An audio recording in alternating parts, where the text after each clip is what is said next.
Jasmine విషయానికి వస్తే ఇక్కడ చూడండి, ఏందో కలర్ డిఫరెంట్గా వచ్చింది. ఈ కలర్ మల్లెపూలు కూడా ఉంటాయి.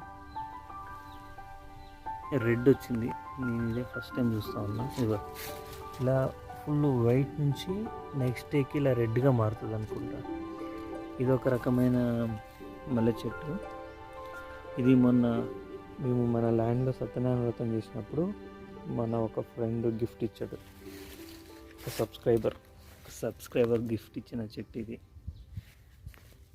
సో ఇలా మల్లెపూలు పూస్తూ ఉన్నాయి ఇప్పుడు.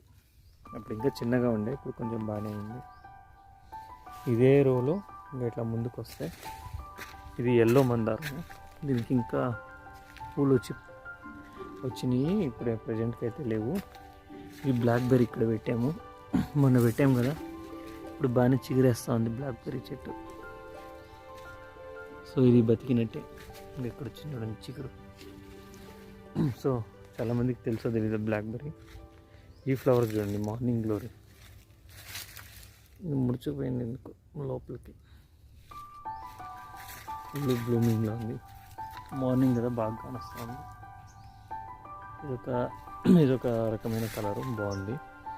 తర్వాత డ్రాగన్ ఫ్రూట్ చెట్టు పెట్టాం కదా మొన్న, ఈ లైన్లోనే ఇక్కడ ఒకటి పడిపోయింది. ఇలా అయిపోయింది పడిపోయి. వీటిని ఏర్లు వచ్చేస్తే వీటిని పైకి అల్లియాలి, అట్లా వాటికి సెట్ చేయాలి ఈ సాటర్డే సండే వచ్చినప్పుడు. కాకపోతే ఇక్కడ ఒక మందారం చెట్టు ఇందులో అల్లుకుపోయింది, గుంపులో కనపడట్లే. ఇలా ఇది ఒక మంచి గుమ్మడికాయ అని చెప్పారు. ఈ చెట్టు రెడ్ కలర్లో వస్తుంది కదా, ఆ గుమ్మడికాయ చెట్టు అన్నారు. ఇది మేము ఫస్ట్ బూడిద గుమ్మడికాయ అనుకున్నాము. ఇది చూడండి, ఇది మొత్తం అడవిలా తయారైంది. ఈ ఫస్ట్ నుంచి లాస్ట్ వరకు ఫుల్ బుషిగా అయిపోయింది, చాలా బాగా వస్తుంది, చాలా అట్రాక్టివ్గా ఉంది.